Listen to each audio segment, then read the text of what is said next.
В онзи момент аз изпитвах обида към Бог, защото аз се молех и го питах: Господи, защо преминавам през това? Не издържам повече, не издържам повече. Помогни ми, къде си ти? Но имаше само тишина. Беше голяма тишина, заедно с болката, която изпитвах. И аз молех: Господи, аз вече не издържам. Погледни живота ми. Аз дойдох на това място, за да умра. Виж докъде стигнах. Бях много стресиран човек. Бях много нервен човек. Бях и отмъстителен. И през живота си постепенно се превърнах в такъв човек. Аз също преживях сексуално насилие от човек, който трябваше да се грижи за мен. Бях насилена от бавачка. Тя ме злоупотреби.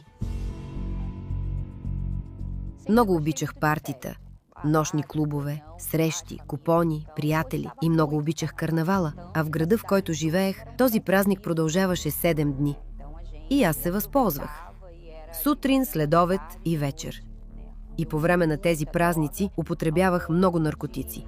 В един от тези дни ми стана зле. Откараха ме в болница, защото се нуждаех от медицинска помощ. Връщах се от дома по-зле, отколкото когато излизах. Защото обикновено човек се подготвя преди да излезе. Избира какво да облече, но после започва да пие, да пуши, да взема наркотици, различни видове наркотици. И това ме караше да се адаптирам към средата. Но когато отново оставах сама, когато се прибирах вкъщи, всички онези мисли и чувства се връщаха отново. Аз си казвах: отново, какво направих? Не издържам повече. Живеех в голям град, така че не познавах църквите, които имаше там. И понякога някой ми казваше: отиди в онази църква. И един ден аз отидох. И когато стигнах до църквата, стоях така и чаках. И сега не разбрах нищо. Така се чувствах. Казаха ми: спокойно, спокойно, не е така. Всичко ще бъде наред. Но не.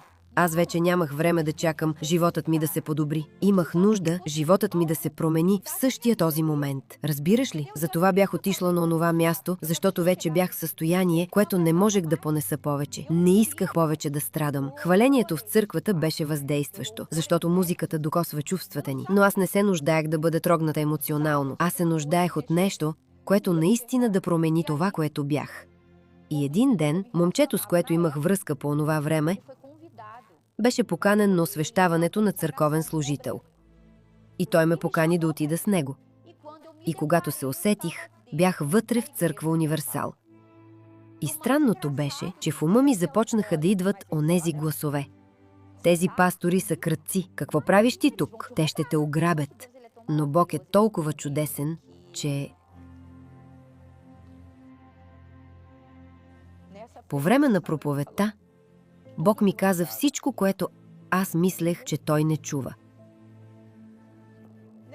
В тази проповед Той говори за моментите, когато аз коленичех и казвах: къде си ти? За други моменти, когато мислех, че ще умра. За моментите, в които чувствах, че никой не ме обича. За моментите, когато мислех, че няма повече изход. И Бог ми каза: аз искам твоя живот. Ти, която се опита да се самоубиеш и после каза, че дори за това не ставаш. Ти, точно теб аз искам. Това ме разтърси по толкова силен начин. Толкова силен, че дори си помислих: не е възможно. И аз казах на Бог: Господи, ако ти ми отнемеш тази тъга, пристрастяването да не мога да издържа и един ден без наркотици. Дори сега имам желание да пуша и да взема дрога. Казвам истината. Имам желание. Ако ти не отнемеш това желание от мен, аз ще изляза от тук и ще го направя, защото наистина искам. Много ми се иска. И аз говорех с Бог, сякаш пред мен стоеше човек. Казах му: ако ти отнемеш това желание от мен, защото аз вече опитах, но не успях, тогава ще дам думата си, че ще предам живота си на теб. И никога повече няма да правя нищо, което не е това, което ти ми кажеш да правя. И тогава си тръгнах. Качих се в колата, обадих се на приятелите си и им казах: искам да знам къде сте, защото идвам при вас. И отидох в бара. Поръчах си бира. Вече бях взела цигарата си. И когато седнах, приятелите ми вече пиеха. И когато отпих първата глътка, усетих ужасен вкус. И им казах: каква отвратителна бира, развалена ли е? След това запалих цигарата. И когато вдишах цигарата, се задавих. И си помислих: какво става с мен? А приятелите ми започнаха да се смеят и да казват: какво става, жено? Какво ти става? Държиш се странно. Тогава им казах: хайде да отидем да вземем дрога. И когато се опитах да смъркам наркотиците, аз кихнах всичко. Опитах отново и започна да ми гори вътре в носа. И много болеше. Много. И започнах да чувствам силна болка, но въпреки това настоявах много пъти. Настоявах да пуша, настоявах да пия, настоявах да взема дрога, докато чух в ума си: аз съм с теб. Когато чух тези думи, той ме накара да си спомня обета, който бях направила с него на олтара. Помниш ли какво ми обеща? Ти вече нямаш зависимост. И тогава казах: Боже мой, вярно е. Господи, аз вече не мога да употребявам, нямам желание.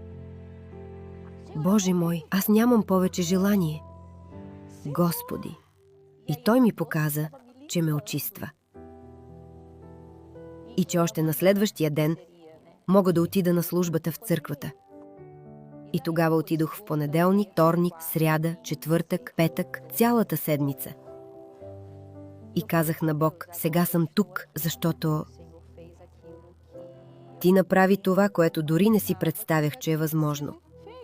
Тогава се отдалечих от приятелствата. Първото нещо, което направих, беше да изтрия социалните мрежи, защото вече нямаше причина да гледам публикациите в социалните мрежи на онези хора. Вече нямаше връзка с тях. Вече нямах онова желание. И докато участвах в службите, докато се молех и размишлявах върху Божието Слово, започнах да разбирам какво трябва да направя. И Бог ми каза, че трябва да простя на жената, която беше злоупотребила с мен. И Бог позволи да я намеря чрез социалната мрежа. Тогава написах на нея. И когато изпратих съобщението, тя веднага ми отговори.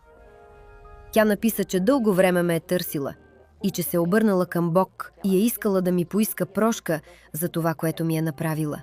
Тогава отидох да говоря с Бог и казах: Господи, аз успях. Сега мога да приема Твоя дух, защото сега бях чула за Теб. Преди не знаех, че мога да имам Теб вътре в мен. И в онзи ден търсих Святия Дух с всички сили.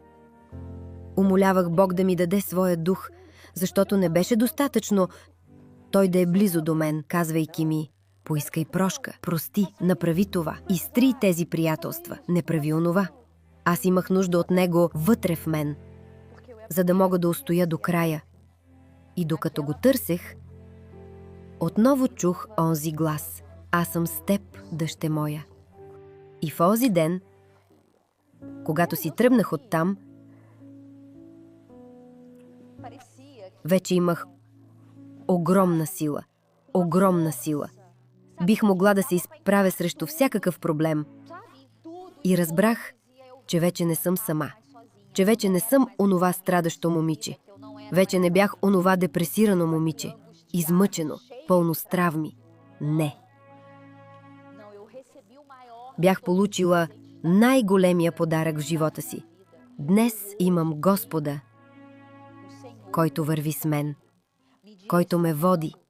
Той ми даде брак. Преди казвах: Господи, не искам човек, който няма жажда да печели души, както имам аз. И онова момиче, което преди трябваше да е заобиколено от приятели, да има много връзки.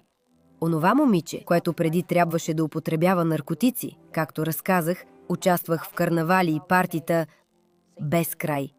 Днес вече нямам нужда от това. Днес имам мир, имам спокойствие. Нямам повече гняв, нито омраза. Напротив, днес, когато видя човек, който страда, Веднага искам да отида при него и да кажа: ела, направи това. Не носи това чувство, защото това чувство само теб разрушава, а не другия човек. Прошката е заради теб. Прости. Реши това. Ела при Исус. Той е тук и Той ще ти прости. Днес имам тази сигурност, че Бог е с мен, че Бог е в живота ми. И имам тази жажда да стигна до края, за да мога да завоювам своето спасение.